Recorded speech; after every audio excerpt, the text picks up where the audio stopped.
Em seguida, ouviremos o colega Guilherme Guimarães Feliciano, professor associado 2 da Faculdade de Direito da Universidade de São Paulo, juiz titular da primeira vara do trabalho Taubaté, livre docente em Direito do Trabalho pela Faculdade de Direito da USP, doutor em Direito Processual pela Faculdade de Direito da Universidade de Lisboa, em Direito Penal pela Faculdade de Direito da USP, vice-presidente da nossa ANAMATRA e coordenador da pós-graduação de Direito e Processo do Trabalho da Universidade de Taubaté. Então, com a palavra, o colega Guilherme Guimarães. Eu quero começar agradecendo imensamente o convite que me foi feito, mais uma vez. Ano passado eu também estava aqui, para a minha imensa honra.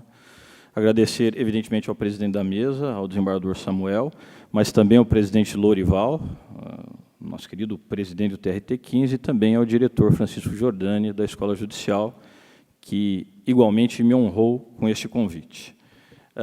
É um tema candente, é um tema polêmico, é um tema que me permitiria aqui falar muito, e os que me conhecem sabem que este é um risco imenso, mas que eu tentarei resumir dentro dos 40 minutos aí que me foram reservados. Começo refletindo, ou trazendo à reflexão dos senhores, aquilo que tem me guiado nos meus esforços de interpretação. E é, inclusive, uma tônica, digamos assim, que eu trouxe aos senhores no ano passado. Quem aqui esteve vai se lembrar. Tenho entendido que as melhores interpretações para os diversos temas que o direito apresenta é sempre uma interpretação de viés funcional. Portanto, uma interpretação que deve considerar qual é a função daquele sistema ou daquele subsistema que nós estamos operando. Uma abordagem, em larga medida, até, vão se lembrar disso, lumaniana, seguindo os ensinamentos de Niklas Luhmann. Fiz essa abertura no ano passado, faço também este ano, mas agora para uma abordagem eminentemente processual, porque esta é uma primeira opção que nós temos de fazer para interpretar o resto todo. Então, eu me permito reservar esses 10 primeiros minutos para discutir isso com os senhores. E aí, para que possamos pensar isto a partir dos grandes, eu trouxe aqui 2 citações. A primeira, do professor Miguel Reale, que não é propriamente um lumaniano, mas que, na sua teoria tridimensional do direito, traz muito desta visão de mundo que eu proponho aos senhores. Vejam o que disse o professor Miguel Reale na sua filosofia do direito. A modelagem da experiência jurídica é feita pelo jurista em contato direto com as relações sociais, como faz o sociólogo. Mas, enquanto o sociólogo, se limita a descrever e explicar as relações existentes entre os fatos, em termos de leis causais ou motivacionais, o jurista opera mediante regras ou normas produzidas segundo o processo correspondente a cada tipo de fonte, e aqui é importante, que espelha a solução exigida por cada campo de interesses e valores.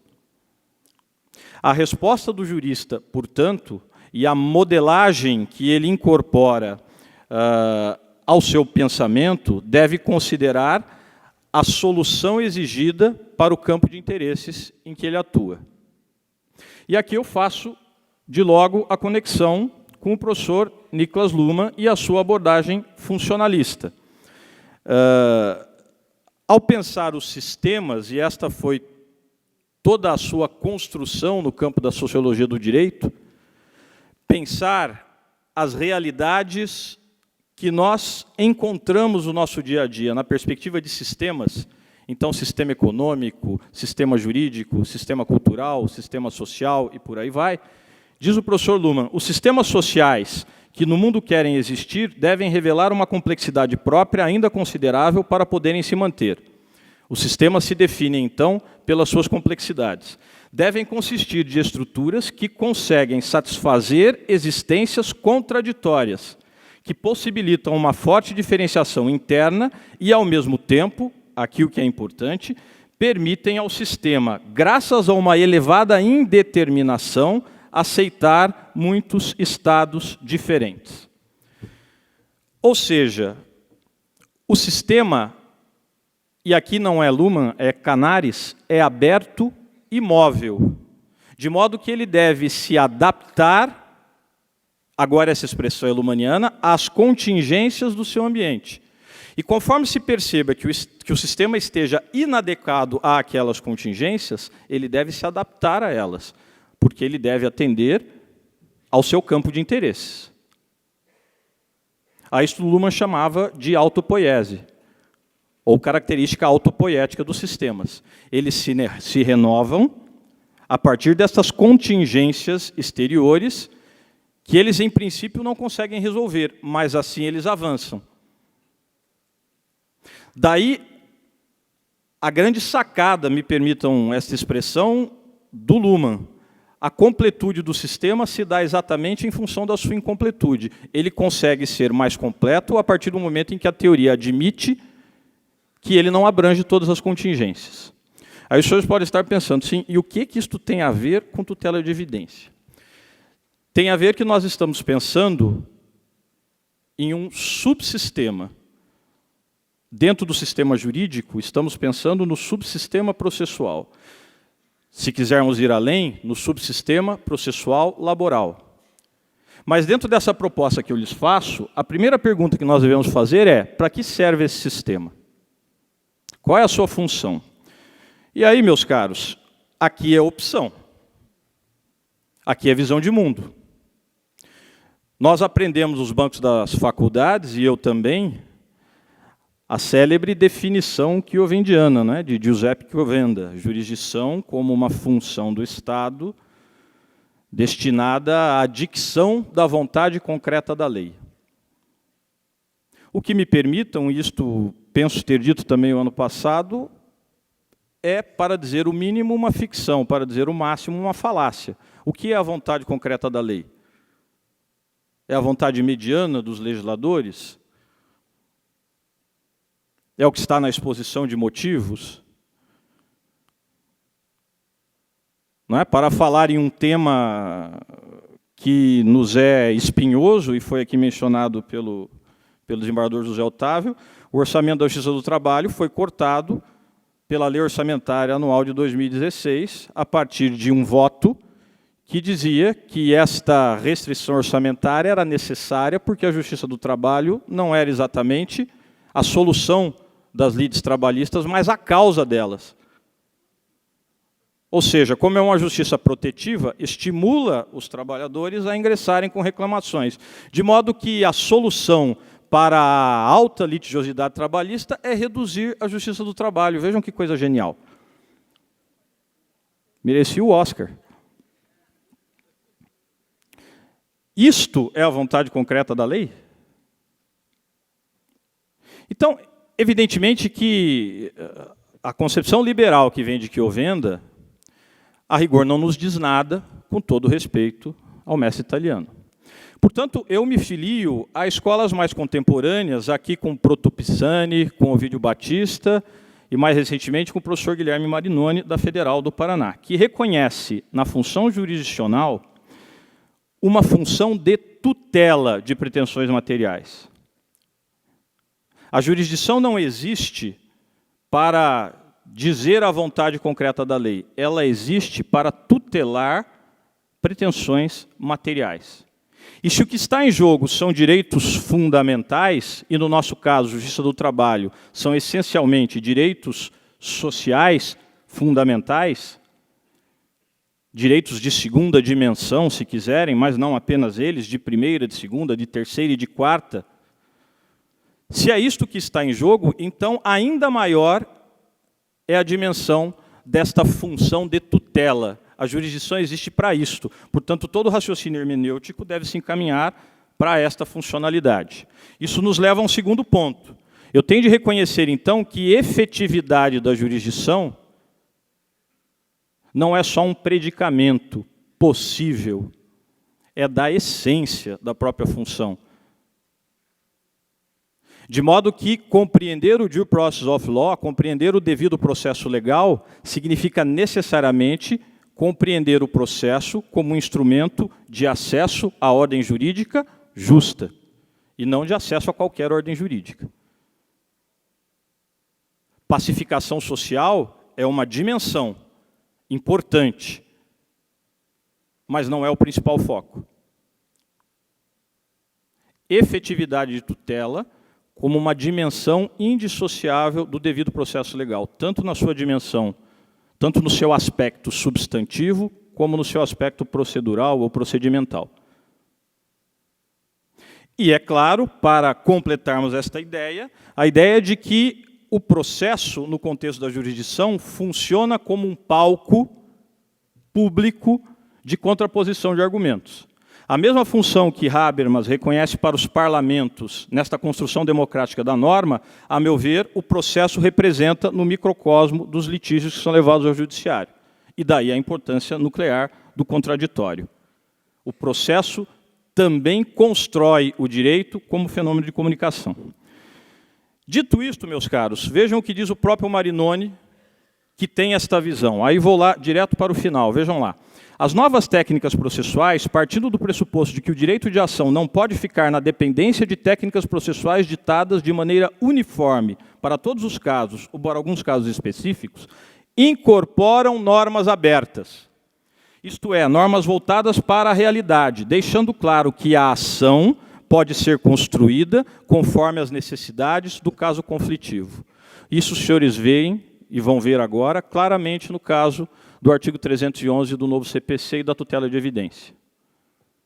Regras abertas que permitirão, em grande medida, que o juiz, e no que nos interessa o juiz do trabalho, possa construir a ação conforme as necessidades do caso concreto. Isso se verifica em vários outros momentos.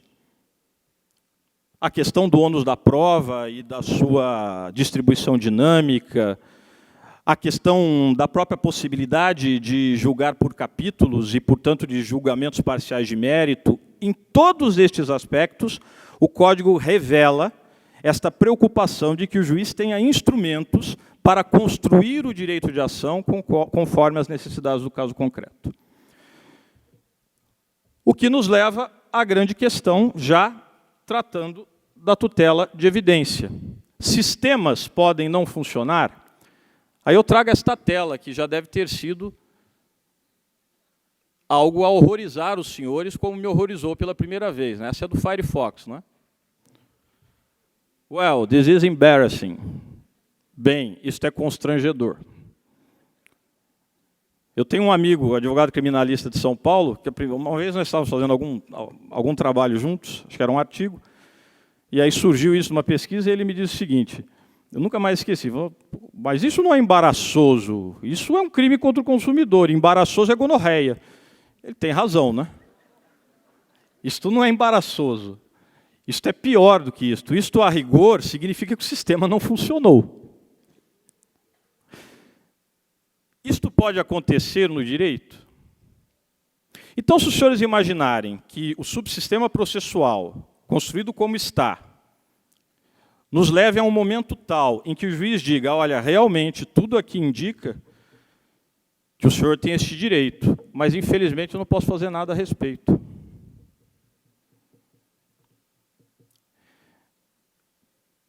De outra maneira, o que os senhores estão dizendo ao jurisdicionado é isto aí.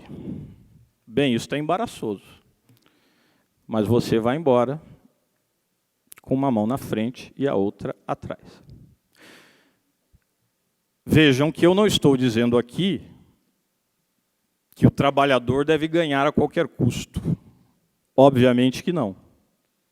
Mas eu estou dizendo aqui que o processo existe para funcionar. Funcionar. Qual é a sua função?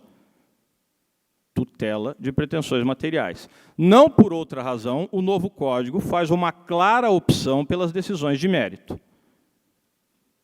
A doutrina até já tem identificado aqui um princípio da prevalência da decisão de mérito.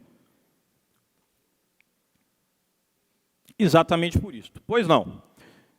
Então, se é assim, e se, voltando àquela linha lumaniana, os sistemas vão se diferenciando conforme incorporam essas contingências internas para as quais eles não estavam até então preparados, e assim vão se aperfeiçoando, nós vamos reconhecer que no campo das tutelas provisórias, tanto a de urgência quanto a de evidência, a contingência que está sendo incorporada pelo sistema, e que está sendo bem incorporada, a meu ver, e aí tenho de concordar com os dois professores que me antecederam, não há dúvidas de que isto é absolutamente compatível com o processo de trabalho, tanto pela omissão da CLT, como pela óbvia compatibilidade com as próprias características, com os próprios princípios do processo de trabalho.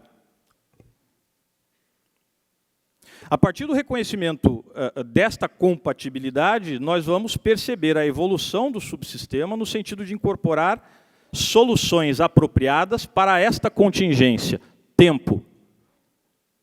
Porque o tempo, essa expressão é do Ovídio Batista, o tempo do processo também é ônus. Se eu peço e o juiz demora a me atender, o tempo está pesando sobre mim, como meu ônus.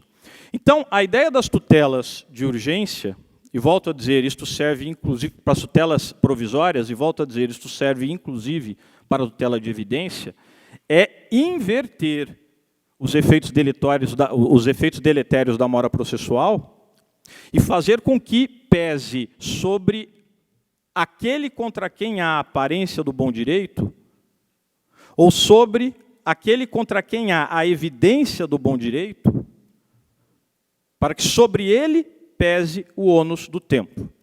Inverte-se este ônus, que não é propriamente um ônus processual, no sentido do ônus da prova, mas é um ônus fenomênico. Aqui, portanto, o sistema aperfeiçoou-se para enfrentar essa especial contingência. E aí, vejam, eu tenho de rapidamente mencionar essa distinção que os professores muito bem elaboraram antes de mim. O que nós tínhamos a rigor no CPC de 73 era a ideia de uma tutela cautelar e de uma tutela antecipada. Alguns, como Daniel Mitidiero, diziam que, inclusive, não se deveria dizer tutela antecipada, porque, a rigor, a antecipação é uma técnica, não é um tipo específico de tutela, e eu acho que ele tem razão. E aí talvez fosse melhor dizer, como os italianos, tutela sumária. Mas o fato é que, bem ou mal tecnicamente, ali estavam bem distintas. Embora houvesse exceções, a rigor, na cautelar, eu teria a função conservativa, na tutela antecipada, a função satisfativa. Por outro lado, se dizia que na cautelar, vejam que está aí, bastava a aparência, a probabilidade. E na antecipação de tutela, como o 273 dizia, prova inequívoca do fato constitutivo de direito, né? Eu teria de ter algo mais do que isso. Alguns autores falavam em verossimilhança. Eu gosto da expressão. Acho que o verossimilhante é mais que o aparente. Tanto é que o próprio Código de Defesa do Consumidor, lá no artigo 6º, inciso 8º, utiliza a expressão verossimilhança para a inversão do ônus da prova. Mas hoje já há uma confusão imensa, há quem diga que verossimilhança é aparência. Então, vamos utilizar os nomes que estão na lei. Aparência para a tutela cautelar. Evidência para a tutela de evidência. E os senhores me perguntariam, e para a tutela antecipada, que é a tutela de urgência?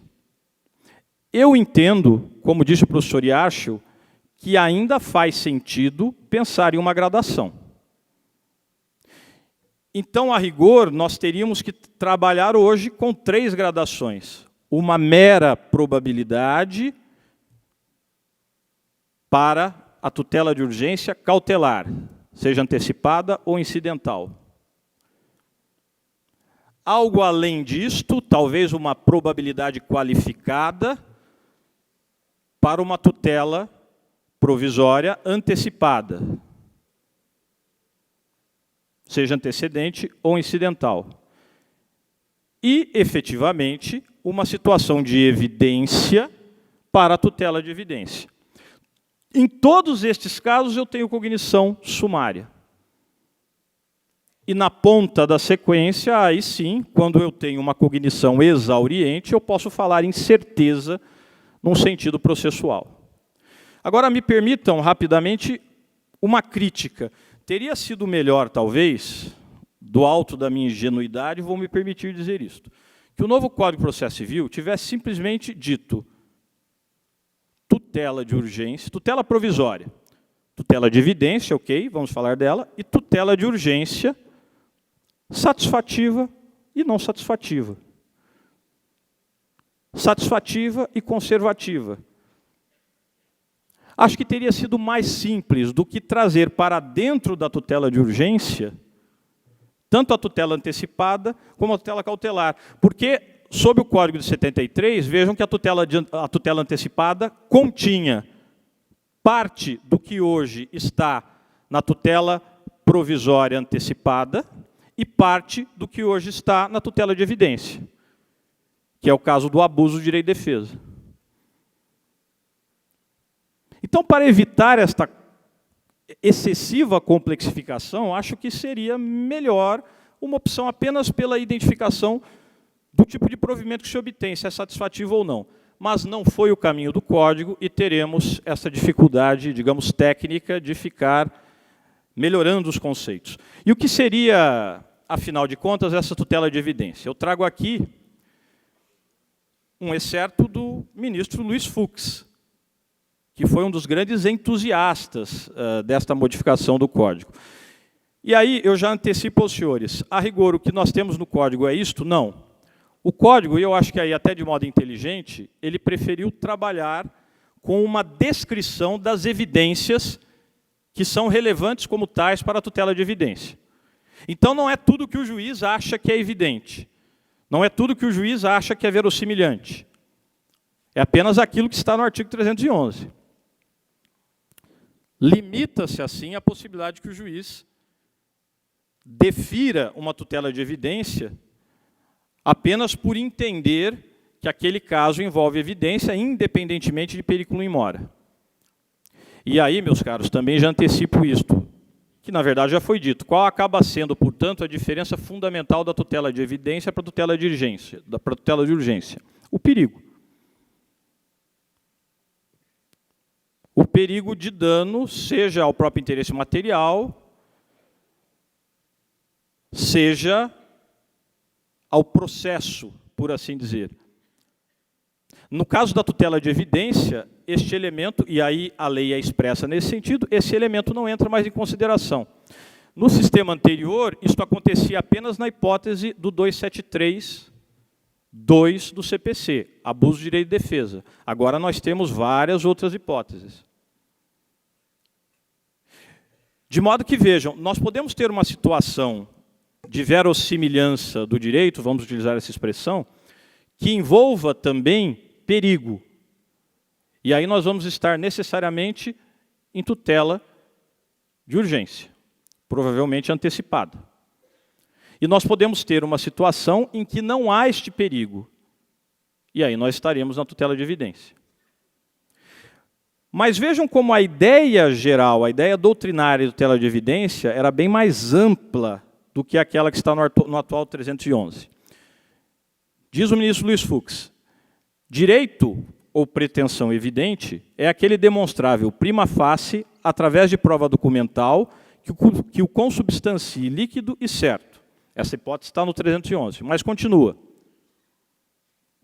Como também é o direito assentado em fatos incontroversos, notórios, o direito a coibir um suposto atuar da parte adversa com base em manifesta ilegalidade, o direito calcado em questão estritamente jurídica, o direito assentado em fatos confessados em outro processo ou comprovados através de prova emprestada, obtida sob contraditório ou em provas produzidas antecipadamente, o direito dependente de questão prejudicial, o direito calcado em fatos sobre os quais incide presunção absoluta de existência, direitos decorrentes da consumação da decadência e da prescrição, então, por assim dizer, contradireitos. Em todas essas hipóteses, o ministro Luiz Fux vê, e a meu ver, vê com razão, hipóteses de evidência, mas nem todas elas foram consagradas pelo novo Código. O que o novo Código, a Lei 13.105, de 2015, trouxe? Deste rol imenso, e mesmo este rol do ministro Fux, parece-me é um rol exemplificativo. Haveria outras. Mas o que ele trouxe? Vejam, aqui primeiro a distinção que eu lhes disse, agora no texto da lei. Artigo 300. A tutela de urgência será concedida quando houver elementos que evidenciem a probabilidade do direito, e agora sim, o perigo de dano ou o risco ao resultado útil do processo. No primeiro caso, o perigo de dano, estamos pensando basicamente na dimensão material. E no segundo caso, o risco ao resultado útil do processo, aquela velha consideração que era do próprio conceito da tutela cautelar. Ou seja, garantir uma instrumentalidade útil para o processo, aqui numa dimensão mais procedural, procedimental. Isto é exigido na tutela de urgência, na tutela de evidência não é exigido. Esta é a grande diferença. Bom, e o que vem então classificado como tutela de evidência? 311. A tutela de evidência será concedida, aqui o que eu disse a vocês, independentemente da demonstração do perigo de dano ou de risco ao resultado útil do processo, quando? Primeiro, esta hipótese veio então do 2732 do anterior Código. Ficar caracterizado o abuso do direito de defesa ou o manifesto propósito protelatório da parte. Segundo, as alegações de fato puderem ser comprovadas apenas documentalmente e houver tese firmada em julgamento de casos repetitivos ou em súmula vinculante. Terceiro, se tratar de pedido rei persecutório fundado em prova documental adequada do contrato de depósito, caso em que será decretada a ordem de entrega do objeto custodiado sob cominação de multa. E quarto, a petição inicial for instruída com prova documental suficiente, já não se diz mais inequívoca, dos fatos constitutivos do direito do autor, a que o réu não oponha prova capaz de gerar dúvida razoável. É a hipótese do 2731 do CPC de 73? Não, porque não exige perigo de dano ou risco ao resultado útil do processo. Então não é. E agrega-se um novo elemento, a não oposição de prova capaz de gerar dúvida razoável. Reasonable doubt, que é um conceito que vem da jurisprudência norte-americana e que, por razões quaisquer, o legislador resolveu incorporar. E aí diz o parágrafo único, nas hipóteses dos incisos 2 e 3, o juiz poderá decidir liminarmente. Entendam, inaudita altera parte. Este é o sentido do liminar aqui. E é um sentido até óbvio, porque no primeiro caso eu tenho de ter caracterizado o abuso de direito de defesa. Então eu tenho de ter a defesa articulada em algum momento. Tem de ser depois do contraditório. E no último caso, eu preciso saber se há prova capaz de gerar dúvida razoável. Então eu preciso ter o contraditório prévio também, pela própria configuração das hipóteses. Mas os dois centrais admitem, em tese, a liminar inaudita altera parte.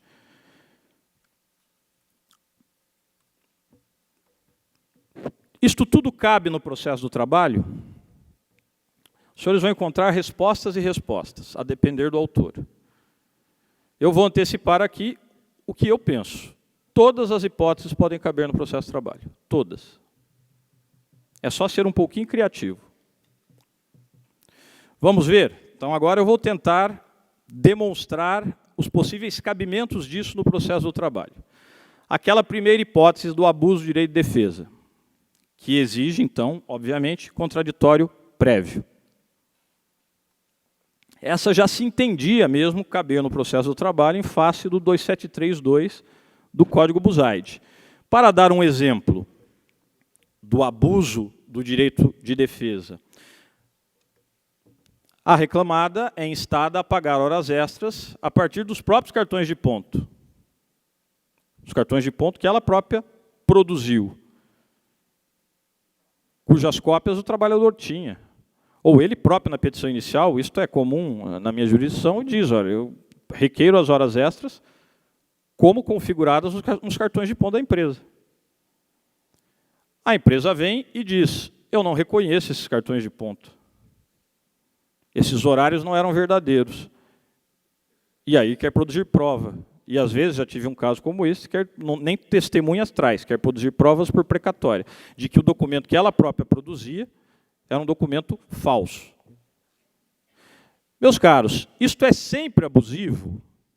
Eu não serei peremptório desta maneira. Posso imaginar hipóteses em que não seja. Por exemplo, a empresa diz, sim, mas esses cartões eram falsos, até porque quem os organizava era o próprio reclamante, que chefiava o departamento pessoal.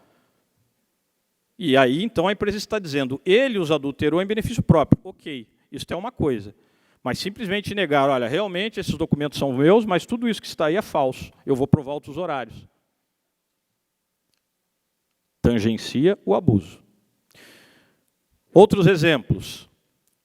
Vejam que interessante, isto é algo que mereceria um tema à parte aí em um congresso. O artigo 489 do CPC, quando trata lá da fundamentação da sentença, e eu tenho imensas reservas quanto a isso, e quem já me ouviu falar a respeito sabe. Mas lá no último parágrafo, acho que é o parágrafo 3º, ele diz que as sentenças devem ser interpretadas de acordo com a boa-fé. E aí a doutrina tem feito um interessante esforço de desenvolver isto, porque afinal parece ser o óbvio. Sentenças prolatadas e interpretadas de acordo com a boa-fé é o mínimo que se espera em um sistema íntegro. Mas acontece que a ideia de boa-fé, meus caros, a partir, por exemplo, da perspectiva dos tribunais alemães, tem lá 200 anos de história. Basta que os senhores vejam aquele livro, Da Boa-Fé no Direito Civil, do professor Menezes Cordeiro, da Clássica de Lisboa. Um calhamaço de quase 3.000 páginas, se não me engano, que desenvolve todos os aspectos da boa-fé, sobretudo a partir dos tribunais alemães. E aí vem aqueles paradigmas que provavelmente os senhores já conhecem, já lidam com eles. Venire contra factum proprium, surrécio, suprécio, tucoque, né? Tucoque, Brutus, filho mi, até tu, Brutus, filho meu, ou seja, o indivíduo com uma conduta está, na verdade, traindo a confiança do outro, no sentido de que ele pede do outro algo que ele mesmo faz. Ele reclama em relação ao outro de algo que ele mesmo faz, de um tipo de irregularidade que ele próprio comete. As famosas inalegabilidades formais, para mim não há argumento melhor para aquele caso de trabalhadores contratados sem concurso público, enfim. Só que agora tudo isso está aplicado ao processo. Então, isto é muito interessante. Ou seja, se em uma defesa a reclamada contradiz um comportamento anterior, se ela é contraditória, por exemplo, se na defesa do processo B ela apresenta argumentos de fato que são diametralmente opostos àqueles que ela apresentou no processo A, venire contra factum próprio, para mim é a hipótese de abuso de direito de defesa. Ou então documentos que são suprimidos, mesma coisa. Indução do juiz a erro, mesma coisa. Tudo entra aqui no processo de trabalho. E o inciso 2º, esse admite liminar e inaudita altera parte. Também me parece plenamente cabível no processo de trabalho. Aí eu tenho de imaginar um pouco a hipótese, na medida em que, por exemplo, o Instituto de Resolução de Demandas Repetitivas, o nosso famoso IRDR, artigos 976 e seguintes do CPC, disse a Instrução Normativa 39 do TST, aplica-se ao processo de trabalho. Portanto, os tribunais vão começar a julgar isto. E, portanto, começarão a ter decisões em matéria repetitiva. Mas não tem ainda. Parece que esta semana saiu uma primeira decisão nesse sentido no TJ de São Paulo. Teremos. Aí isso será relevante. Então, vou lhes dizer algo que é e que foi recorrente na minha jurisdição também. Montadoras. Tem lá os seus turnos. E porque tem plantas imensas e muitos trabalhadores, e esses turnos precisam funcionar, fornecem condução, ônibus. E esses ônibus têm horários para as coisas andarem bem. Então o trabalhador chega em determinado horário, marca o ponto, mas ainda não deu a viragem do turno. E aí ele fica por lá.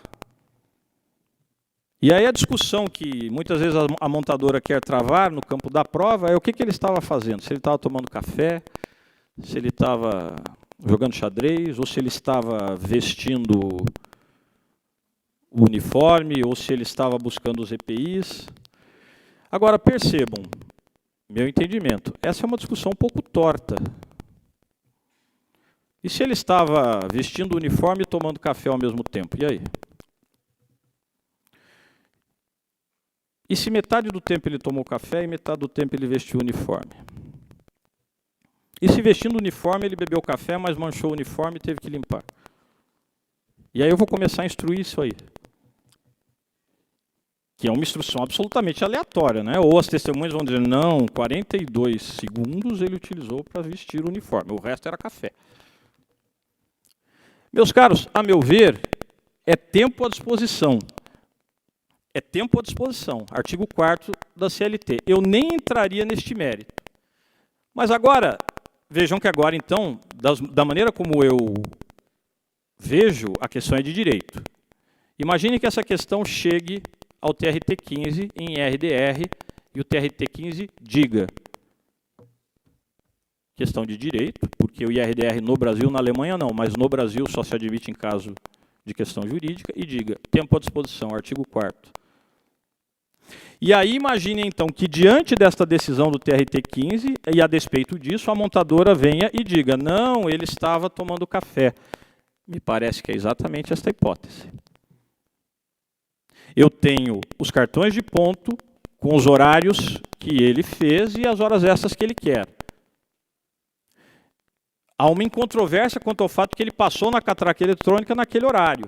O que se discute? A questão de direito, se ele estava à disposição ou não. Só que a montadora está insistindo em um tema que já foi pacificado em incidente de resolução de recursos repetitivos.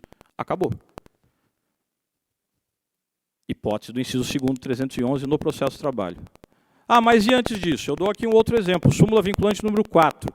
Porque o 311 também cita súmulas vinculantes. A súmula vinculante número 4 é aquela que diz que o salário mínimo não pode ser base de indexação ou de cálculo de qualquer remuneração ou gratificação, etc. E que, por outro lado, o judiciário também não pode se meter a dizer qual vai ser a base de cálculo. E que, no caso do adicional de insalubridade, deu aquele curioso jogo retórico, né? Salário mínimo como base de cálculo do adicional de insalubridade não foi recepcionado pela Constituição. Logo, aplique-se o salário mínimo como base de cálculo. Vejam que o raciocínio alemão é complexo. A Alemanha é muito próxima de Portugal, né? Estou brincando, gente. Tem uma razão de ser. É a tal da declaração de inconstitucionalidade sem pronúncia de nulidade. Coisa da cabeça de quem abstrai o tempo todo. Mas, enfim, existe, trouxe-se para cá. Mas imagine o seguinte, em uma convenção coletiva e um acordo coletivo de trabalho, vinculou-se a indexação ao salário mínimo. A súmula vinculante diz que não pode. Vamos imaginar que a empresa ingresse com uma ação anulatória. E aí o sindicato simplesmente se defende dizendo o seguinte, não, é válido porque é da vontade das partes, da autonomia coletiva. A meu ver, contrariando súmula vinculante, em tese, eu posso ter tutela de evidência, neste exemplo. 311.3, que talvez seja o mais difícil, né, de se imaginar. Cabe? Acho que cabe também. Aí tem que ser um pouco criativo, que é aquele caso da ação rei persecutória, mas acho que cabe. Imagine isso aqui. Em um acordo judicial, a reclamada oferece um bem em dação em pagamento. E o reclamante aceita e o juiz acha que aquilo não é temerário, não é ruinoso, não é fraudulento, homologa o acordo. Mas imaginem que seja um bem de difícil guarda, sei lá, um barco de 150 pés. O reclamante vive lá na Vila Maria, não dá para pôr no quintal dele. Então faz parte deste acordo, e o reclamante aceitou nesses termos, que o reclamante iria vender o bem, e enquanto isto, o bem permaneceria com o empregador, com o ex-empregador, na condição de depositário. Tudo isto no termo de acordo. Ok, acordo celebrado, transita em julgado imediatamente, arquiva-se. Só que depois, 1 mês ou 2 passados, o reclamante encontra um comprador e o reclamado começa a criar obstáculos. Ele pode ingressar com uma ação e pedir o bem, sob pena de multa diária, etc. e tal, será uma ação rei persecutória. E, neste caso, uma defesa que contraponha isto com argumentos perdidos, argumentos vazios, será abusiva? Será a hipótese do inciso 3º? Me parece perfeitamente possível. Uma hipótese para esta tutela de evidência, inclusive liminarmente. Estou falando aqui da defesa, mas é uma das hipóteses que admite a tutela de evidência liminar. Então não precisa nem ouvir.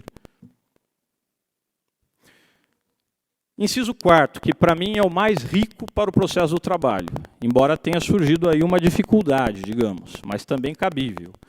Para mim, o melhor exemplo era algo que eu já vinha utilizando, mas aí sob a égide do 2731 do antigo Código, portanto, a rigor hoje, tutela provisória de urgência, mas que agora não precisa mais da urgência, porque geralmente nós construímos a urgência a partir do caráter alimentar, os senhores sabem disso, era isso que acontecia.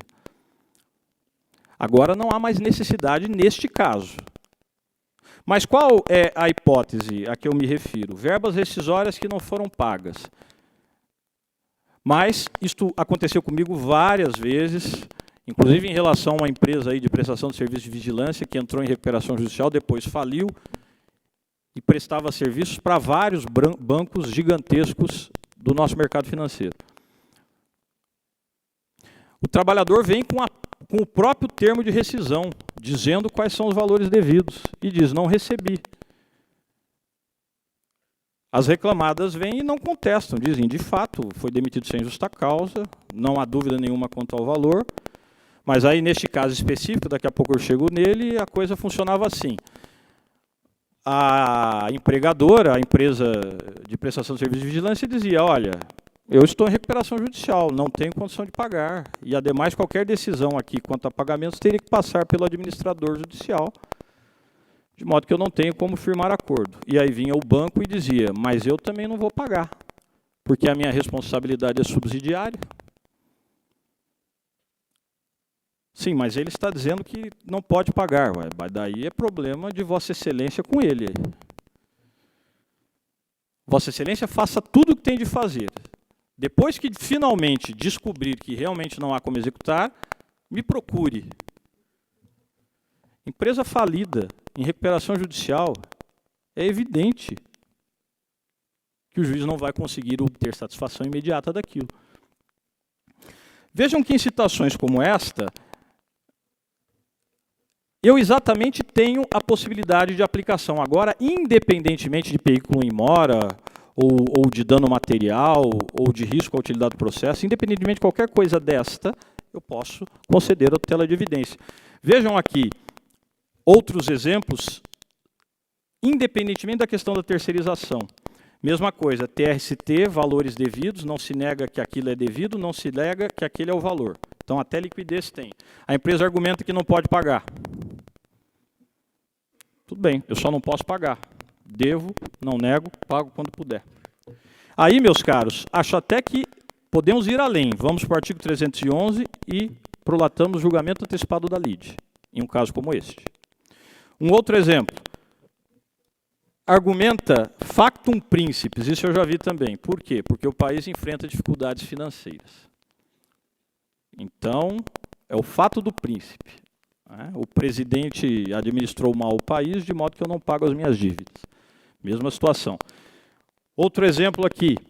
Alega o abandono de emprego, no caso em que a prova é o aviso prévio, mas não junta editais, nem notificações, nem traz testemunhas.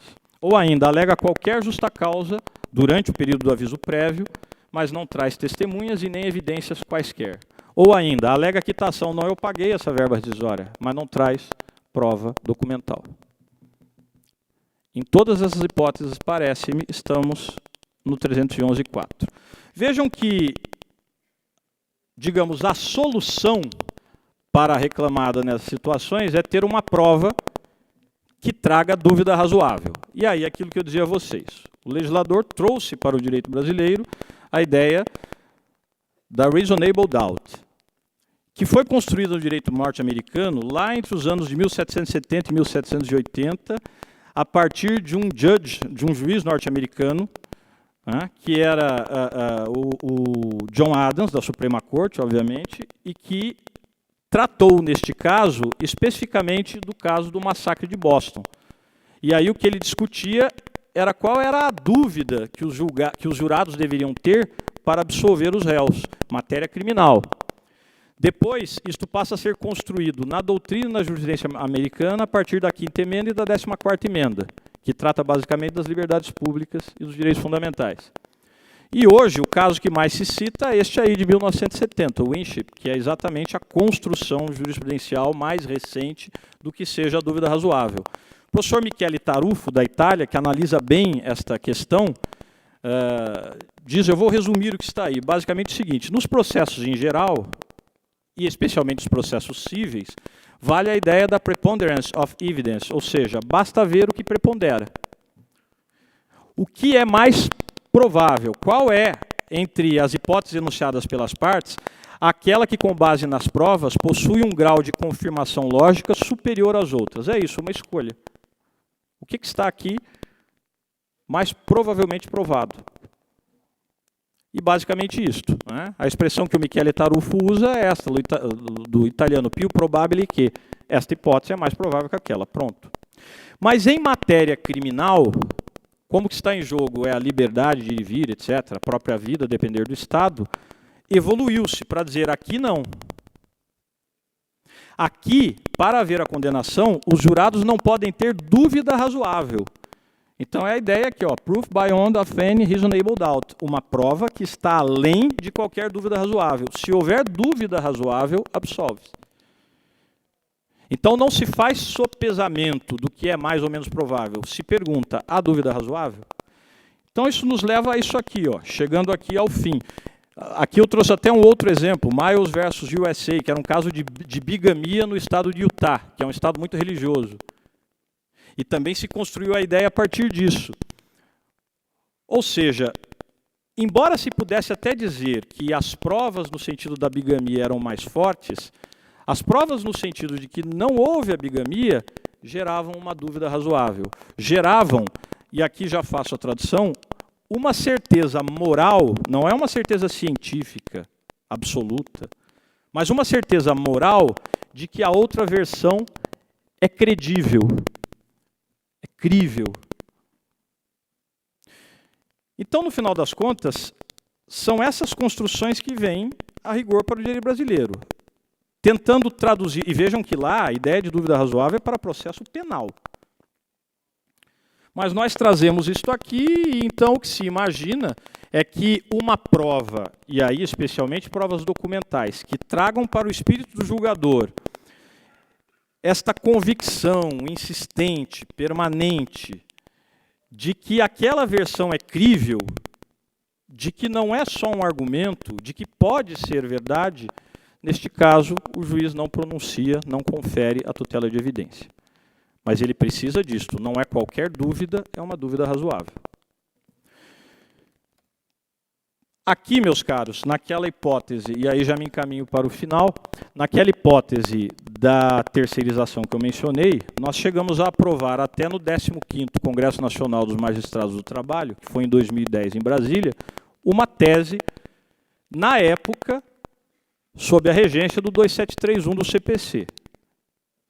Então, a plenária de juízes do trabalho aprovou, reconheceu que esta tese era juridicamente sustentável. Dizíamos lá, nos casos de terceirização lícita, então não é de fraude, terceirização lícita, constatada indiciariamente a inidoneidade econômico-financeira da empresa prestadora de serviços, como é aquela hipótese da empresa de vigilância que eu falei, e tratando-se de direitos trabalhistas incontroversos dotados de natureza alimentar, o dotado de natureza alimentar era por conta do perigo da demora.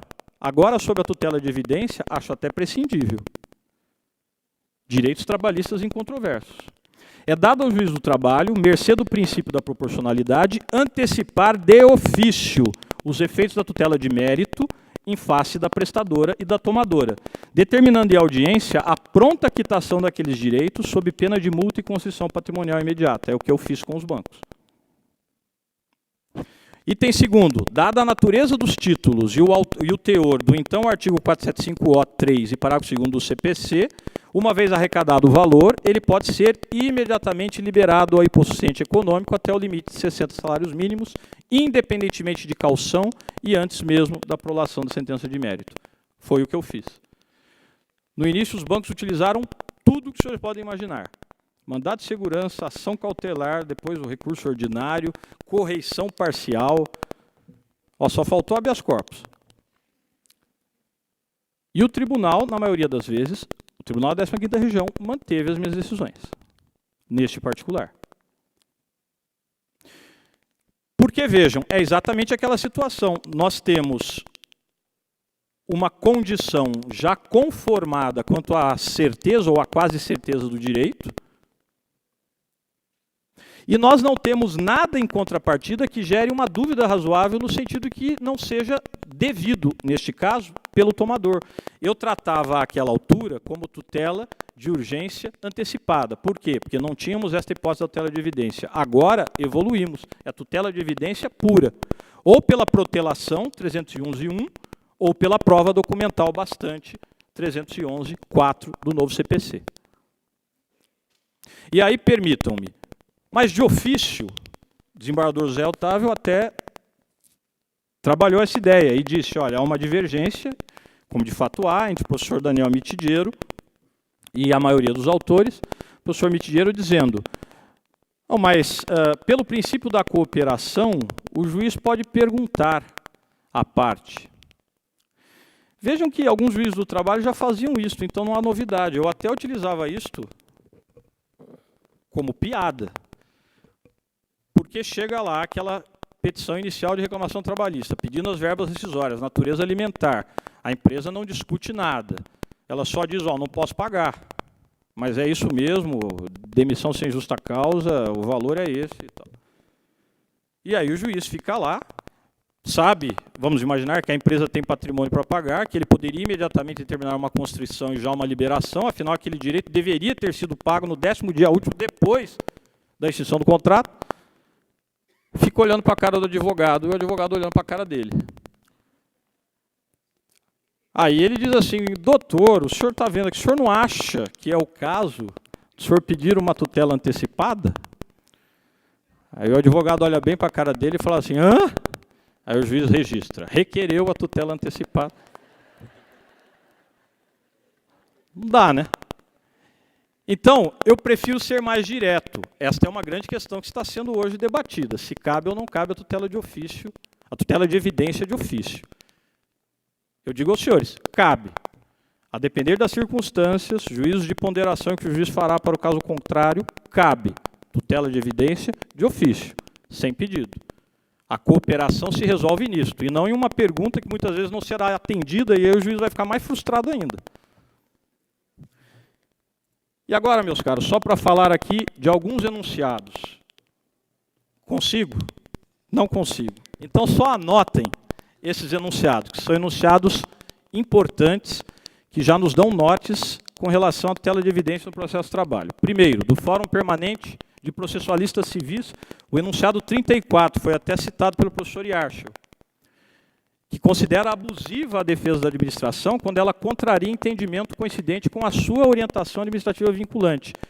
A AGU já tem súmulas, eu citei aí 74 e 77, com relação à discriminação de valores em acordos trabalhistas, aceitando, em primeiro lugar, no acordo, uma discriminação proporcional aos pedidos, e, em segundo lugar, aceitando até mesmo que pedidos que não forem formulados originalmente ingressem depois na conciliação.